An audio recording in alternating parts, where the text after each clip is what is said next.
Nous sommes dans un souvenir, 1 an avant le début de nos aventures. Nous sommes quelque part, loin, très loin des cités des hommes, au cœur d'une forêt dense, inhospitalière et dangereuse. Dehors, une tempête fait rage. Les cieux se sont gorgés de ténèbres et l'orage frappe et gronde, comme autant de coups d'enclume du dieu Forge. Sous ce déluge, nous apercevons une hutte, la cabane d'un ermite, vétuste, bancale, disgracieuse. Et au sommet de celle-ci, des corbeaux chantent les louanges de l'âge des ténèbres. Nous pénétrons à l'intérieur de cette cabane obscure et y trouvons un personnage. Erénis, tu es là, dans l'obscurité quasi complète, affairé à des expériences obscures. Et avant de ne savoir ce qui a provoqué ce souvenir, peux-tu nous décrire cette antre mystérieuse? Dorian, nous sommes dans un de tes souvenirs. Nous avons pénétré dans l'intimité de ce souvenir et nous sommes dans une des nombreuses cabanes que tu as possédées à un moment dans ta vie. Est-ce que tu peux nous dire à quoi elle ressemble celle-ci? Et qu'est-ce que tu fais exactement là en ce moment dans ce souvenir? Alors là, on est du coup à l'intérieur de la cabane.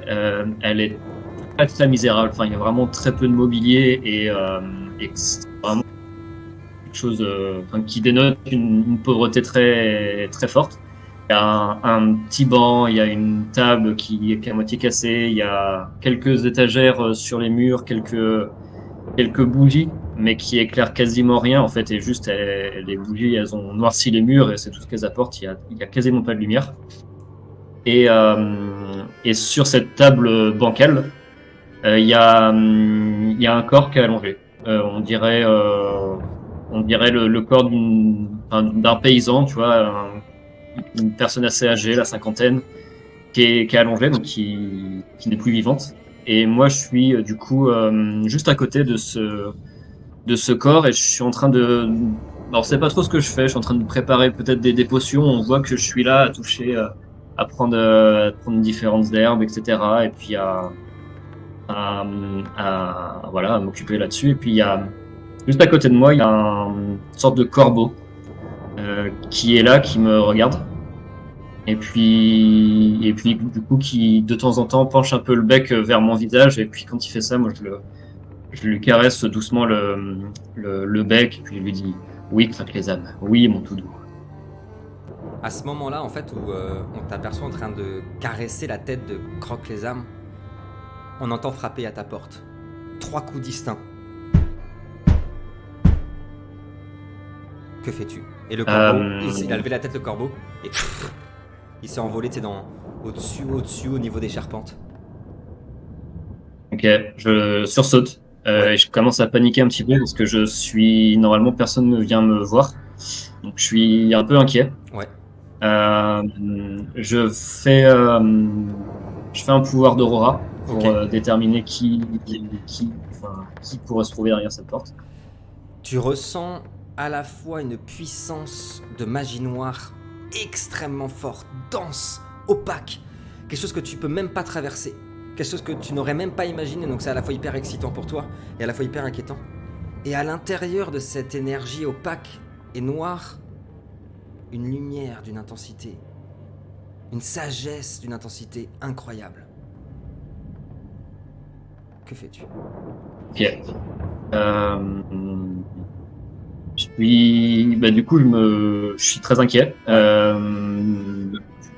Voilà, de la puissance et du pouvoir que j'ai repéré derrière cette porte. Donc, je vais ouvrir, Ouais. mais vraiment pas serein du tout.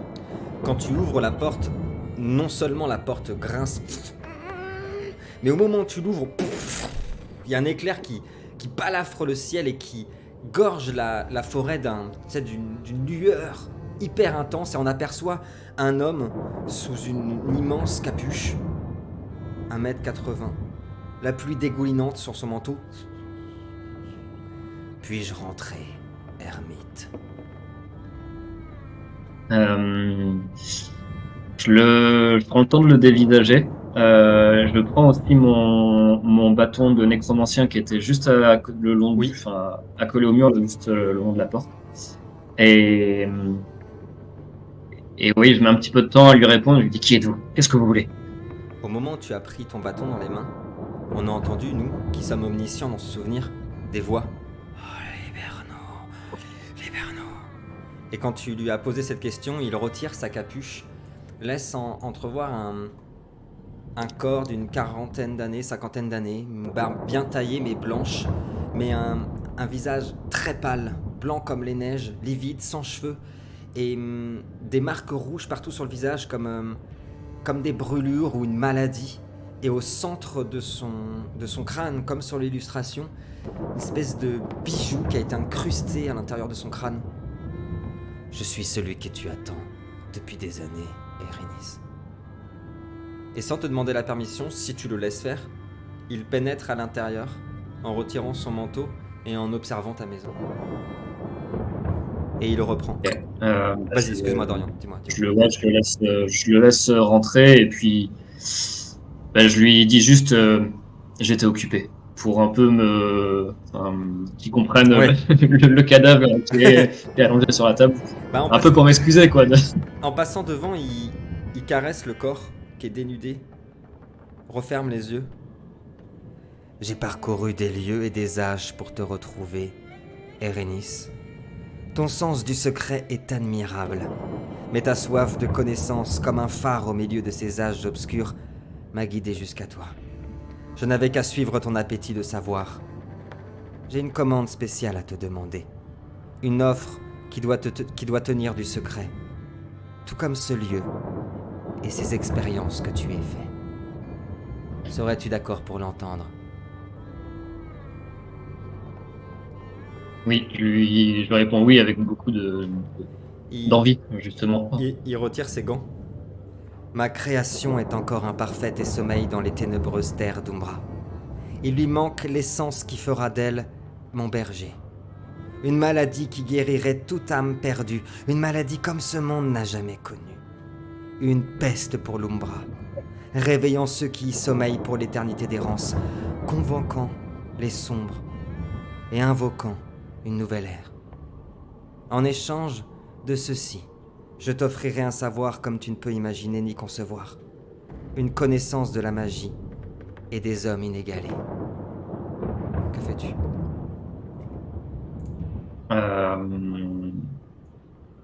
Direct, dès qu'il me parle de ça, là, il y a une avidité, ça réveille un truc très fort chez moi et il n'y a pas d'hésitation dans ma réponse où je lui demande directement quel est le prix à payer pour moi.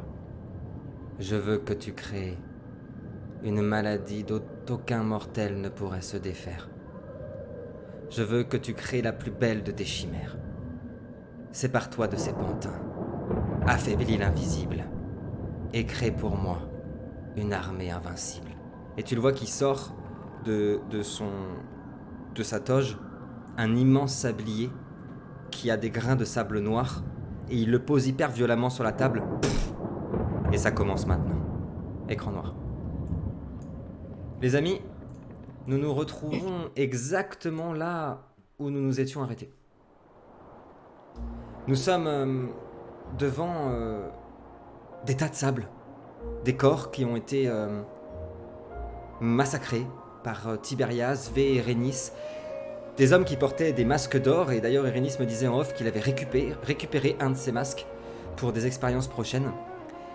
Et en fait, au moment où on revient vers vous, exactement là où nous avions quitté, il y a une immense bourrasque de vent qui a enveloppé Erénis et qui a fait tournoyer du sable autour de lui. Et on l'a vu regarder vers le ciel une masse noire, ce qui semble être un corbeau, qui vole assez haut, au-dessus de l'immense temple. De l'immense temple qui se dessine là, devant vous. Et alors qu'on reprend nos esprits après le combat, avant que vous me disiez ce que vous allez faire, on observe que le ciel, l'ambiance a changé. Le ciel est parcouru d'éclairs. Des espèces d'immenses nuages noirs opaques sont en train de ravaler le ciel.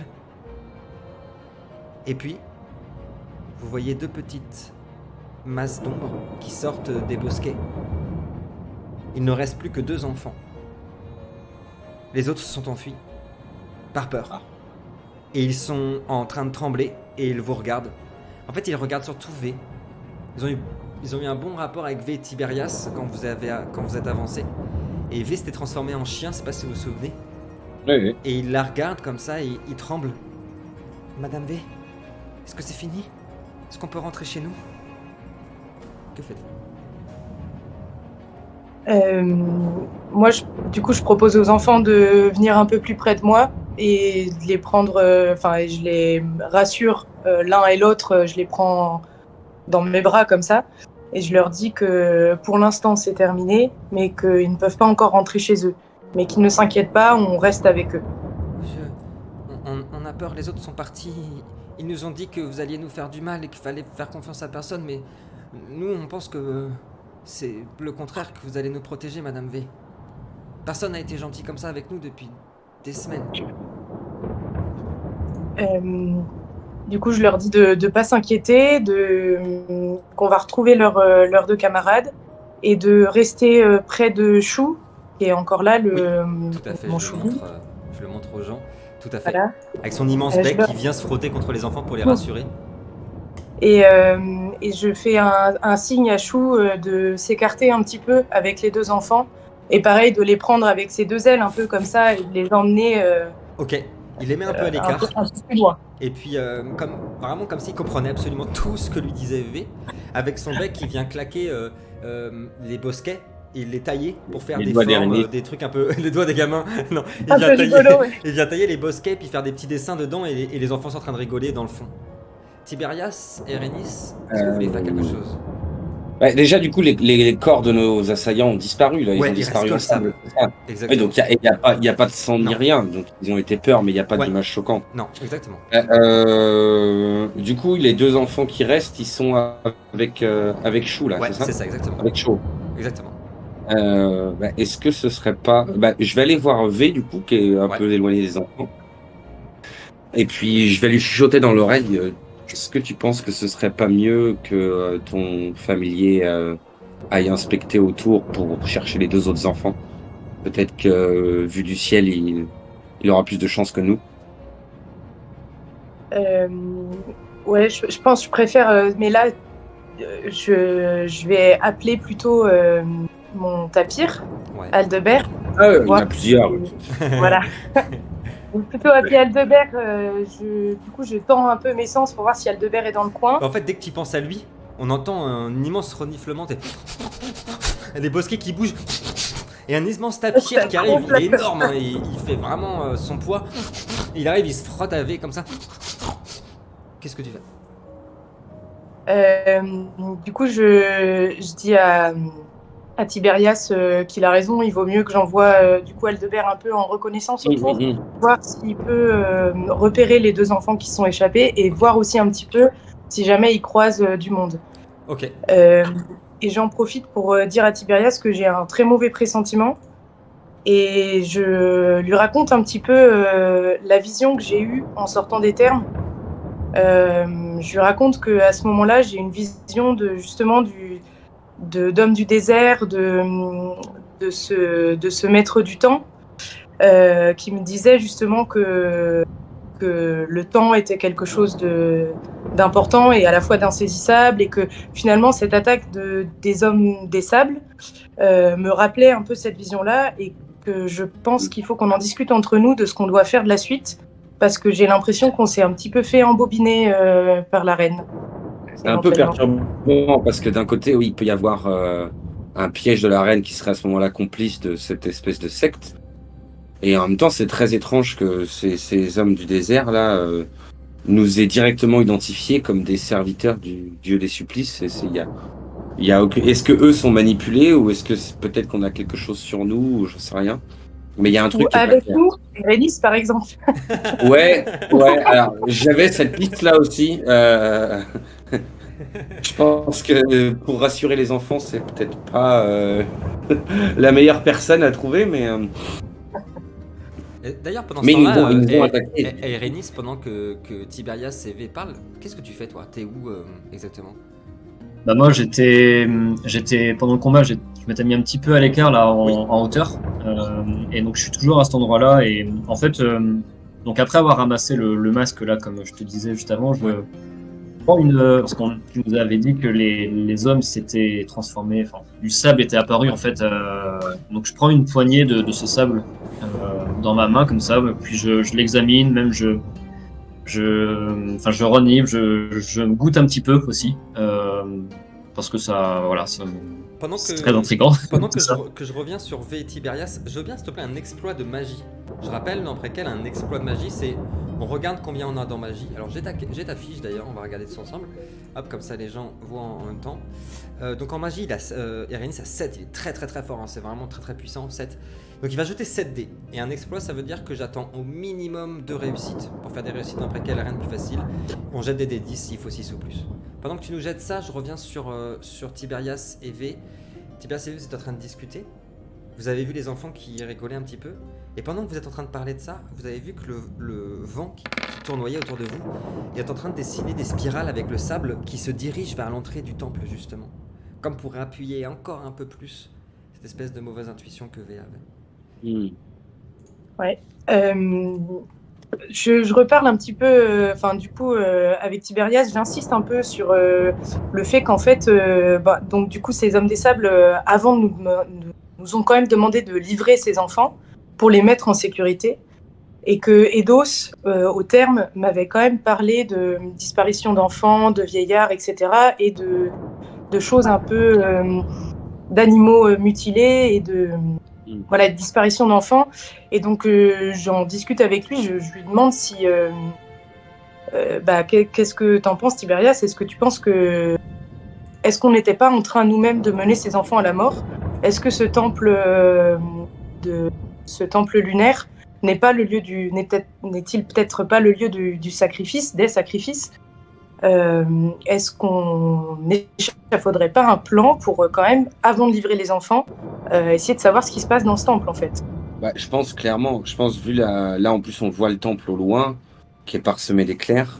Ça a pas du tout l'air d'un endroit protégé par des sœurs ou quoi que ce soit. Et puis l'énergie qu'on ressent, il y a rien du tout de bienveillant ni d'un sanctuaire. Donc je suis totalement d'accord avec toi en fait. Et ça coïncide vachement parce que elle nous avait présenté les enfants comme étant des enfants de ses amis nobles, mais ils viennent de quartiers populaires. Ils s'expriment pas spécialement comme des enfants nobles. Et en plus, ils viennent juste à l'instant de nous dire qu'ils ont passé les dernières semaines horribles. Donc moi, ce que j'en déduis, c'est peut-être qu'ils ont plutôt été enfermés jusqu'à ce qu'on le livre ici. Mais après, est-ce que la reine est complice ou est-ce qu'au contraire, elle a été piégée aussi? C'est une autre question, parce qu'elle connaissait le mot de passe, etc. La reine, peut-être qu'on lui a juste confié d'autres enfants et qu'elle pensait les amener en sécurité ici, mais que c'est faux, tu vois.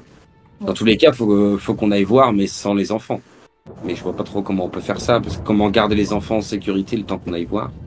Est-ce qu'on met complètement Erénis dans la confidence de notre plan ou... Parce que En vrai, c'est une bonne question. Et peut-être qu'on peut peut-être demander à Erénis de justement, avec son truc des morts-vivants là, de faire 4 petits-enfants, tu vois, on amènerait plutôt des morts-vivants en leur. Ouais, clairement, ouais. Oui, des marionnettes. Il va sans doute vous proposer de les tuer d'abord, pour en faire des morts-vivants. Oui, pour qu'ils soient plus ressemblants, quoi. Oui, D'ailleurs, pendant cette réflexion, Dorian, je reviens vers toi, tu venais d'analyser le sable. Quand tu l'as analysé, tu as ressenti un pouvoir qui t'est complètement... pas inconnu. T'arrives pas à mettre les mots dessus, c'est à la fois quelque chose d'une puissance extraordinaire et en même temps quelque chose qui te fait extrêmement peur. Le temps. Une puissance, une magie de contrôle du temps, d'une maîtrise du temps, d'une connaissance du temps, d'un savoir exceptionnel qui te provoque autant d'angoisse intérieure que de plénitude. Et puis tu vois, à ce moment-là d'ailleurs, tu reviens un peu à tes esprits, tu vois qu'il y a Tiberias et V qui sont en train de parler et il y a un moment donné, ils se sont tournés vers toi. Et puis ils ont discuté. Du coup, je redescends un peu de mon perchoir là où j'étais et puis je les rejoins du coup. Ok. Et Et plus personne ne parle du coup, t'arrives. Non, mais.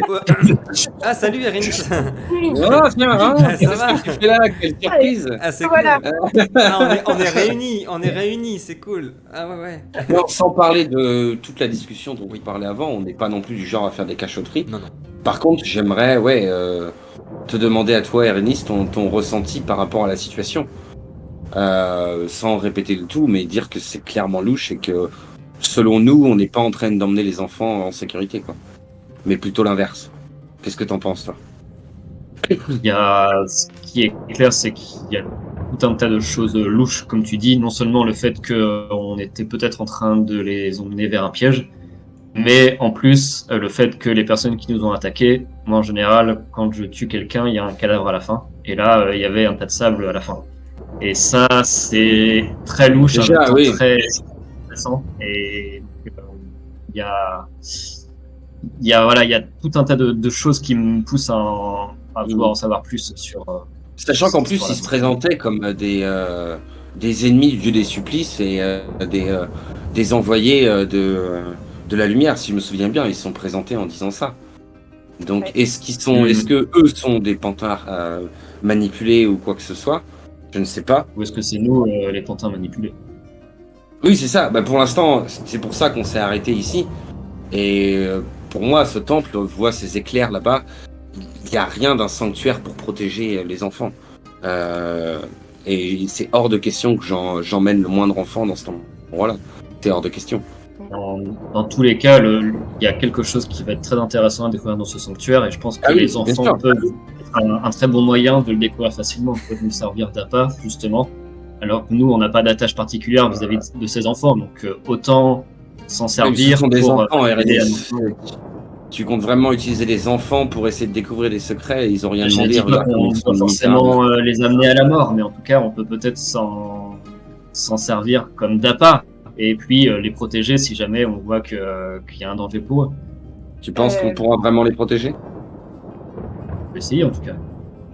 Et Erénis, est-ce que tu te sentirais de nous faire 4 petits morts vivants pour justement ne pas avoir à emmener les enfants dans le temple? Genre, je peux faire ça, mais le problème c'est que je peux pas faire apparaître des morts vivants comme ça. Là, il faut il faut que j'ai des cadavres à On y proximité. vient, Il faut que voilà, j'ai voilà. une ancienne forme de vie Le humaine sujet qui à fâche. proximité. Alors à moins qu'on trouve des tombes quelque part ou un cimetière, et à ce moment-là, oui, je peux totalement invoquer des zombies. Ça, c'est possible. Alors là, à ce peut, moment-là, je m'éloigne de quelques mètres, un peu, genre. Et, Est-ce que vraiment tu vas accepter mais- ça? et moi, très pragmatique, je te demande si justement, est-ce que tu sens pas autour du temple une espèce de force obscure et éventuellement la présence de cadavres enterrés à côté du Ok. temple ou proche du temple? Comme Teve me dit ça, je vais m'asseoir juste à côté. Là, je suis pas sur un rocher ou un endroit où je puisse m'asseoir facilement. Je me concentre un petit peu. Et puis, alors, je cherche un pouvoir qui pourrait. En fait, tout simplement, je vais tenter un réveil des morts. Ouais. Et voir si du coup à proximité il y a des cadavres qui se réveilleraient. On verra si ça répond ou pas. Je te fais pas jeter de dés parce que tu vas ressentir un truc qui va faire que forcément tu vas un peu t'acharner, tu vois. Par contre, je vais t'enlever ton point d'énergie. En fait, très vite. C'est 2 points d'énergie. 2 points d'énergie, très bien, c'est noté. Bon, j'aime bien quand c'est l'honnêteté comme ça. T'es où toi? Hop là. Ah, oui, écoute. Très vite, tu vas sentir qu'en fait, contrairement à ce qu'on pourrait imaginer à côté d'un temple, peut-être un petit cimetière de gens qui. Non, c'est pire que ça. Tout autour du temple, il y a un charnier d'enfants. Il y a facile une trentaine d'enfants et une cinquantaine d'animaux qui sont enterrés là dans un état de décomposition, de déchirement des chairs ignoble. Tu sais pas ce qui leur est arrivé, mais c'est hyper impressionnant et ils sont positionnés tout autour du temple de façon à faire un symbole que tu connais, qui est celui du dieu des supplices, qui ressemble à une encre, tout autour du temple. Et donc en fait très vite tu vas réussir et nous allons entendre la terre qui se meut, qui bouge, de la boue, des vers qui en sortent et des petites mains. Et une vision ignoble. Tu vas en faire sortir combien, Dorian? C'est un des 4, donc on Vas-y, va vas-y, bah attends, on va voir ça. vas-y, jette ton D4.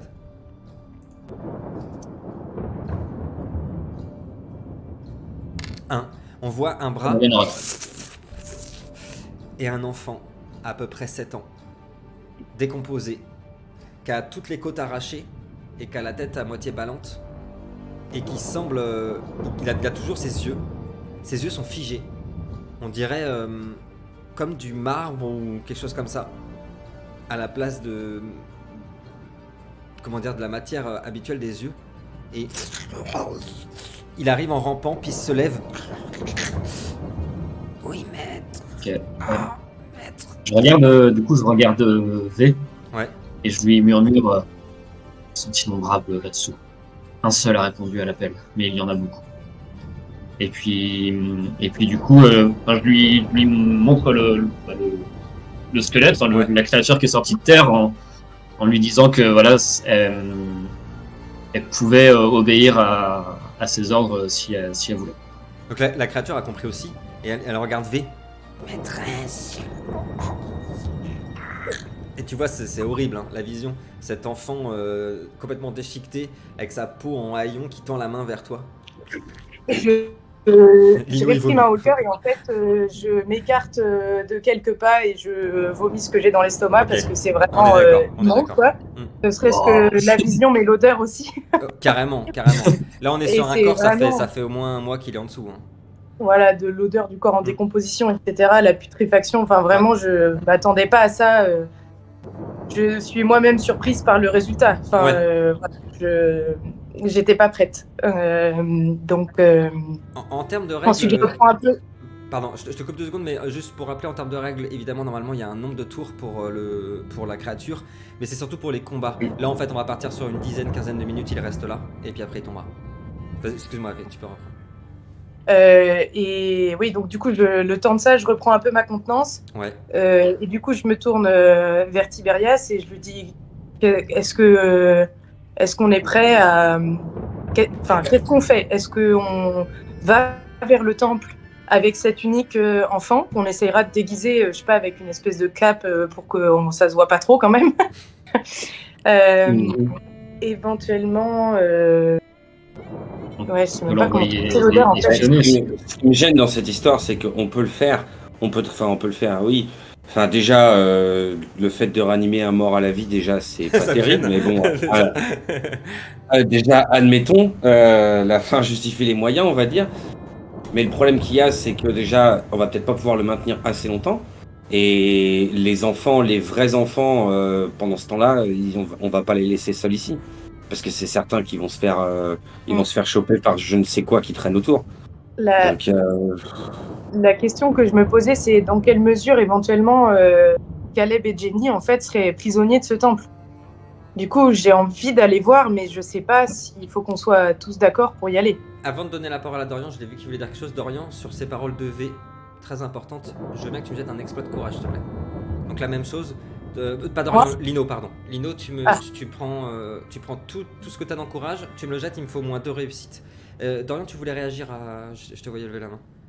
Ouais, bah en fait, pendant que V et Tiberias ils sont en train de discuter, moi je regarde ce mort-vivant avec un peu de tendresse malgré tout, et Ouais. puis enfin de tendresse et de pitié parce que je vois quand même que c'était un enfant et etc. Et donc je lui dis raconte-nous mon petit, raconte-nous ce qu'il s'est passé là-bas. Qu'est-ce que tu as vu? Qu'est-ce qu'ils t'ont fait?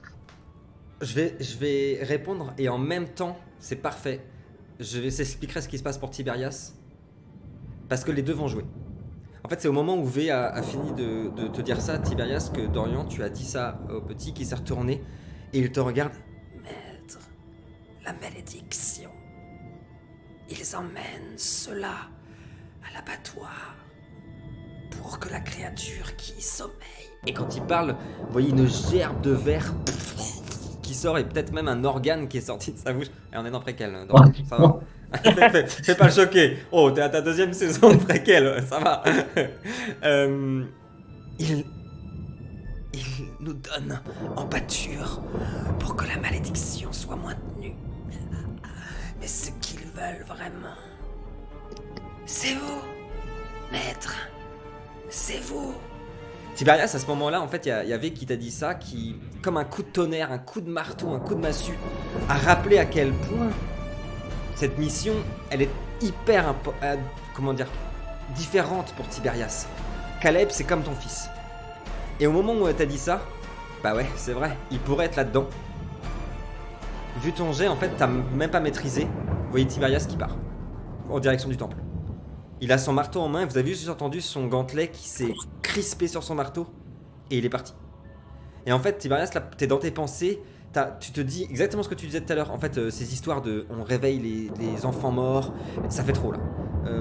Cette obsession pour Caleb est telle depuis des mois, t'as traversé tellement de trucs atroces, tellement de gens t'ont trahi ces derniers mois, t'es parti.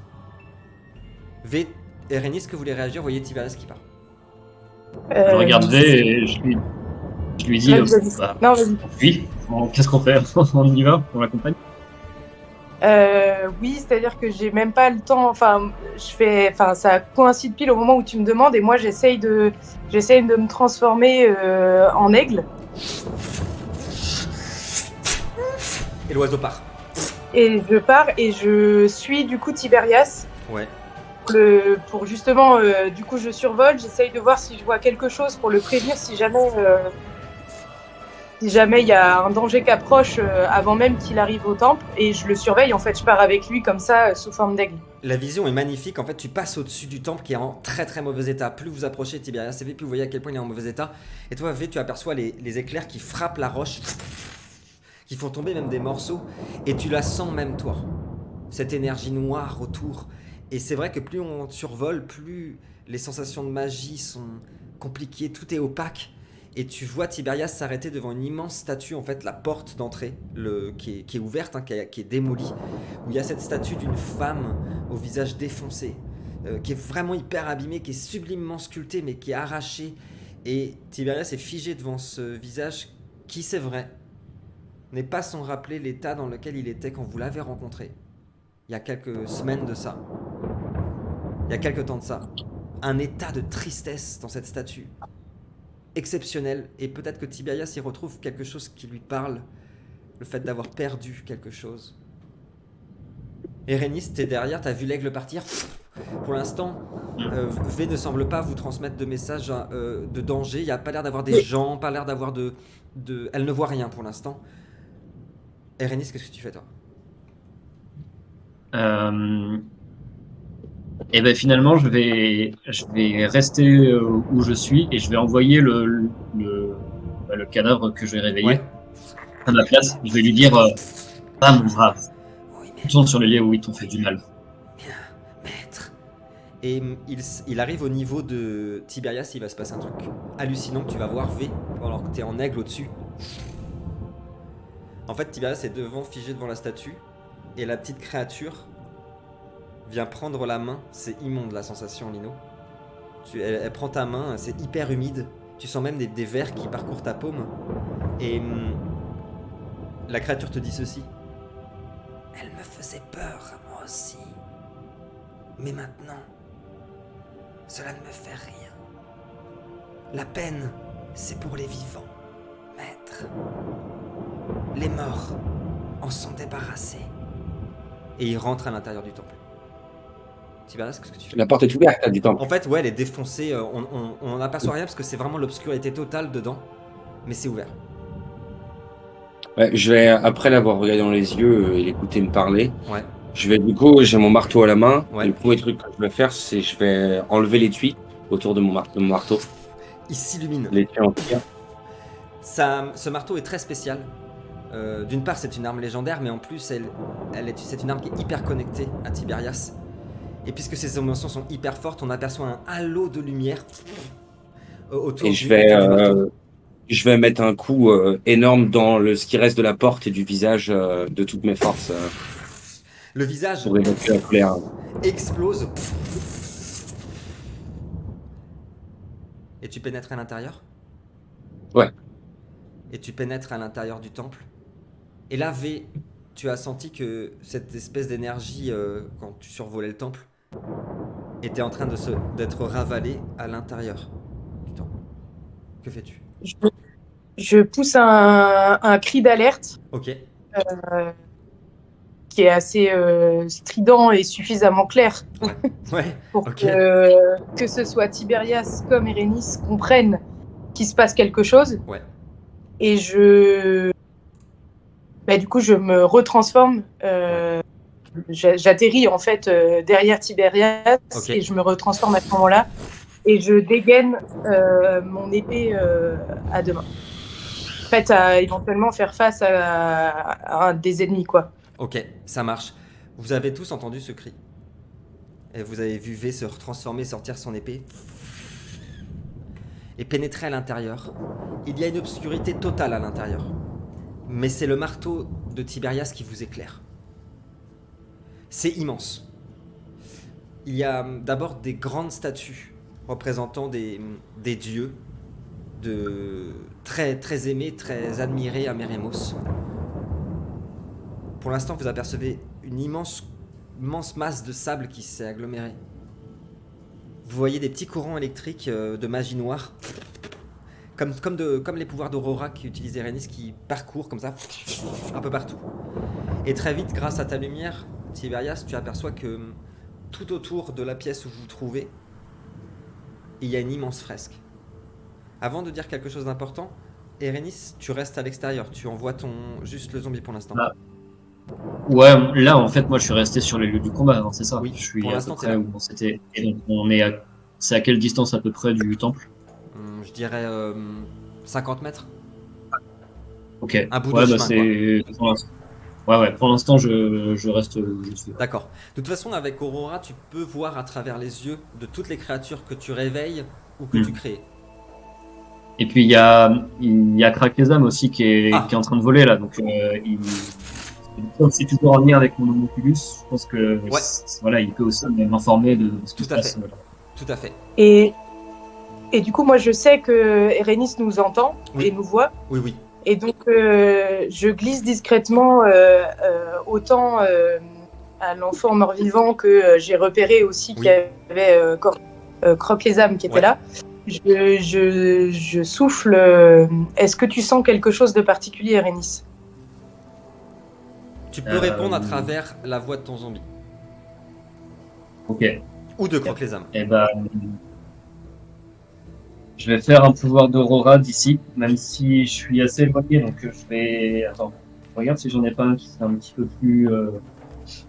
Tu me dis, je te dirai si c'est un peu trop loin. Normalement, Aurora, c'est un des pouvoirs de magie noire avec le plus de portée, justement, parce qu'il suffit d'avoir une connexion, en fait. Et comme là, le Wi-Fi passe plutôt bien, hein, Meremos, on n'a pas trop à se plaindre. Il y a le 5G, c'est bon. Je vais faire un pouvoir à travers les ténèbres. À travers les le ténèbres. premier niveau, finalement. Oui. C'est le plus approprié, je pense, pour répondre à V. Eh bien, en fait, quand tu fais ça, tu vas le premier à le voir. Au-delà de la lumière créée par le marteau de Tiberias, tout autour, dans cette salle, remplie de sable, il y a bien, en effet, une immense fresque, mais il y a surtout des hommes pétrifiés. En fait, Tiberias et V les auraient vus, on aurait pu penser que c'était des statues. Non, tu le sais. Ce sont des gens vivants, ils sont encore en vie. Tu le vois avec Aurora, mais ils sont pétrifiés. Ils sont à l'état de pierre. Et de leurs yeux, tu vois des larmes de sang qui coulent. Et tu ressens une peine. Et est-ce que j'arrive à sauver Ah, je t'ai pas entendu, Dorian. Est-ce que j'arrive à sauver? Ouais, je pense que je suis un peu en décalé parce que ça a bugué là pendant quelques secondes. Ah oui. Et là, c'est bon. Ok. Du coup, oui, est-ce que ces statues pétrifiées, j'arrive à sentir leur aura? Est-ce que c'est une aura sombre et du coup, où il y aurait un danger? Ou au contraire, c'est plus des prisonniers qui sont là C'est ça, exactement, c'est tout à fait le contraire. En fait, tu sens une immense peine. Des gens qui ont été emmenés là pour quelque chose. Tu n'arrives pas à trop savoir pourquoi. Et ils sont dans une attente infinie. Parce qu'ils ne savent eux-mêmes pas ce qui s'est passé. Ok. C'est ce que tu ressens. Bah, du coup, je réponds à V à travers mon petit mort-vivant là. Ouais. Je lui dis, il y a des âmes dans ce temple. Elles sont immobiles, elles ne bougent plus. Des prisonniers, pas de danger, mais en tout cas, il y a des êtres vivants, ça c'est sûr. Ok. Est-ce qu'on arrive à voir ce qu'il y a sur la fresque d'où on est? Ouais. Si tu te rapproches de ces fresques, déjà elles sont sublimes. Elles ont été peintes il y a quand même un petit bout de temps. Elles font tout le tour de cette immense salle et elles représentent une guerre. Une guerre des dieux. tu y vois en effet une immense fresque représentant une guerre des dieux. On y voit ce qui semble être la représentation de Sol, le dieu lumière, qui combat la sombre, qui combat le dieu des ténèbres de l'Umbra qu'on appelle la sombre. Et on y voit aussi à leur côté un roi à la peau et aux vêtements entièrement noirs comme l'ébène. Et au milieu de son front, il y a un point blanc très lumineux. Et cet homme, ce roi, qui porte une couronne noire, combat une reine qui porte une couronne de fleurs. Et ça, pour le coup, vous êtes tous assez éduqués dans ce groupe. Aucun de vous n'a jamais vu une représentation d'une déesse comme ça vous dit absolument rien. Elle est très étonnante, cette déesse. Et c'est sur la fresque, peut-être que Tiberias regardera aussi en voyant V le faire. Elle revient souvent. Et ça ne vous dit absolument Et ce roi a l'air de la combattre. Ce roi a l'air de la combattre. Enfin, pour finir, toutes les déités sont représentées sur la fresque. Tous les dieux auxquels croient les peuples de Macédoine, tous les dieux auxquels croient les Transylvaniens sont représentés et ils sont tous morts. Ils sont tous par terre. Et ces trois personnes, ces quatre figures se battent sur un tapis de dieux morts.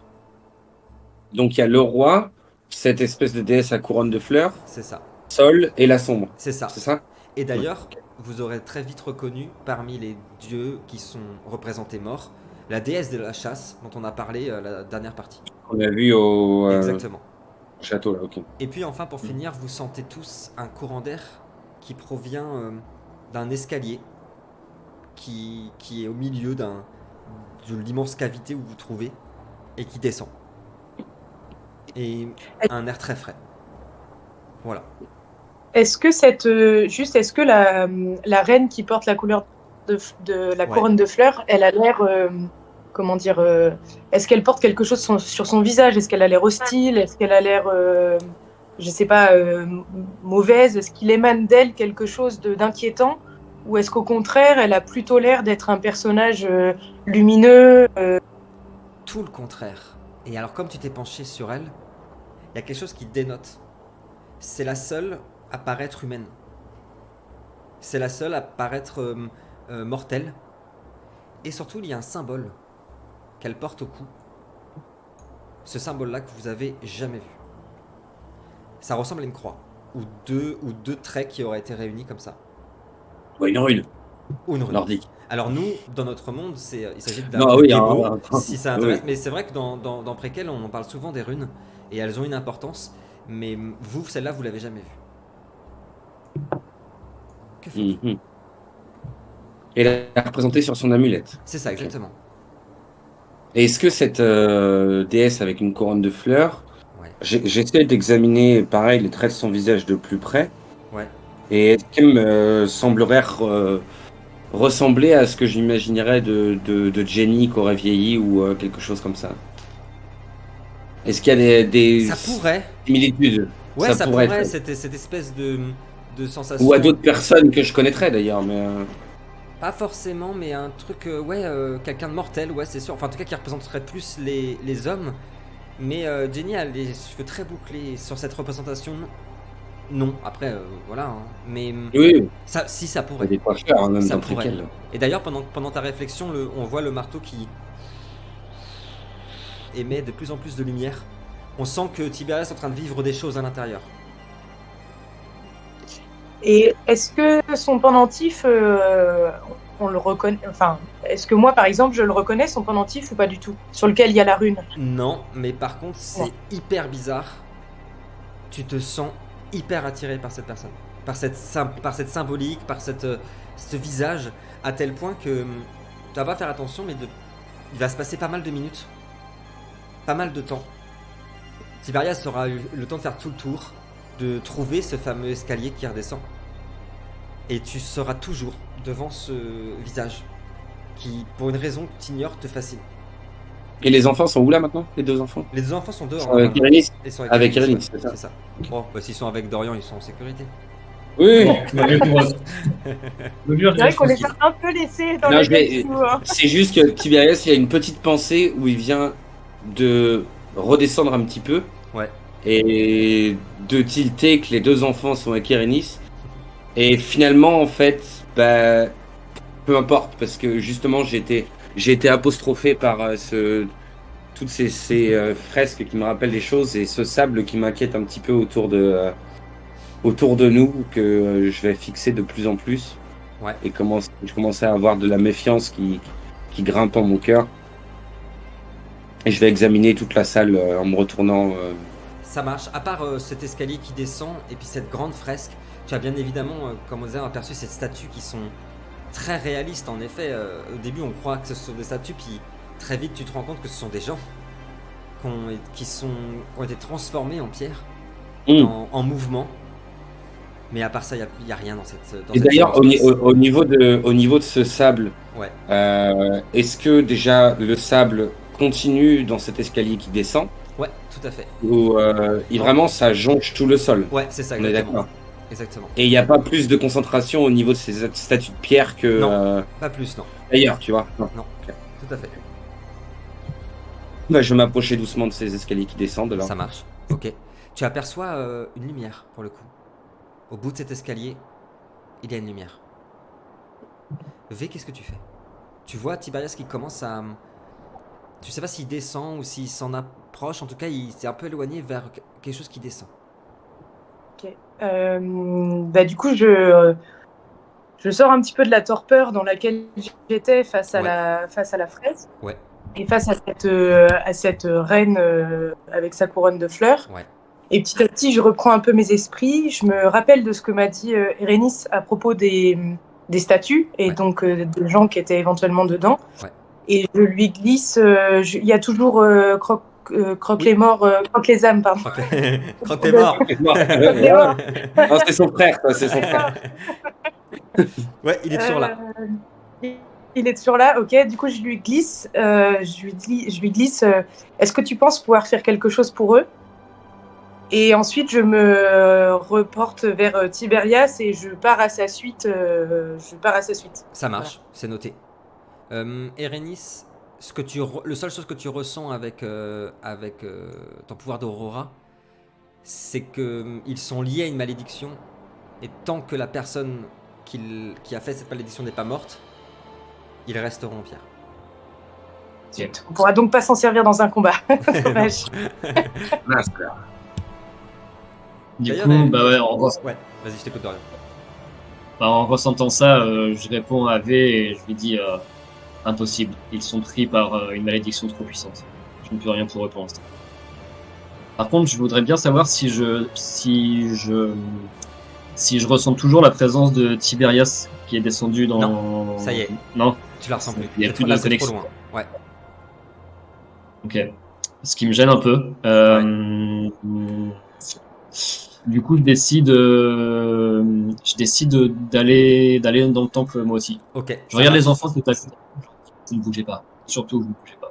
Oui, et je me dirige vers le bien temple. sûr. Et en fait, pendant que vous descendez les escaliers, que toi aussi, Eve, tu aperçois des flambeaux au bout, qui mènent vers une salle avec des immenses piliers où là, vous pouvez pas rater ces hommes et ces femmes qui ont été pétrifiés. Il y a un tout petit peu moins de sable en bas, mais un courant d'air très froid. Et vous entendez des pas derrière vous. Il s'agit d'Erénis qui vient de vous rejoindre. Et vous apercevez au bout de ce couloir, de cette pièce, une immense porte qui n'est pas sans dégager un pouvoir gigantesque. Et Erénis, à tel point que plus tu descends les escaliers, plus tu ressens une oppression sur ta tête, une migraine, pas possible. Une malédiction est à l'œuvre ici, quelque chose d'une force incroyable. Et tandis que Tiberias avance, on voit la lueur de son marteau qui crépite, comme si l'énergie contenue dans son marteau était déjà en lutte contre la magie noire qui était présente ici. Et elle éclaire des inscriptions qui se trouvent sur les piliers qui vous entourent. Des inscriptions qui ont été gravées hyper finement et qui disent ceci. Sur chaque pilier, il est écrit la même chose. Il est écrit « Celui qui donne et qui reprend ». La mer, le don, le plus pur n'est ni amour ni gratitude. Il est le don. Par 3 toujours ils vont, mais à 2, ils ont donné le don. La somme est Gébo. Sur tous les piliers, il y a marqué ça. Et on aperçoit Erénis qui est figé devant cette porte. Et au moment où nous plongeons dans le regard d'Erénis, on aperçoit que ses yeux sont en train de se gorger de noir. Et en fait, sur la porte, il y a une tête qui ressemble un peu à l'entrée du temple. Une créature humanoïde avec une chevelure gigantesque. Mais en fait, cette chevelure, elle parcourt toute la porte. Et elle dessine d'immenses serpents. Et au moment où les yeux d'Erénis deviennent tout noirs, on entend un immense cri. Les yeux sur la porte s'illuminent. Les serpents commencent à se mouvoir. La porte s'ouvre. Un gigantesque courant d'air vous avale et on entend un hurlement. Écran noir.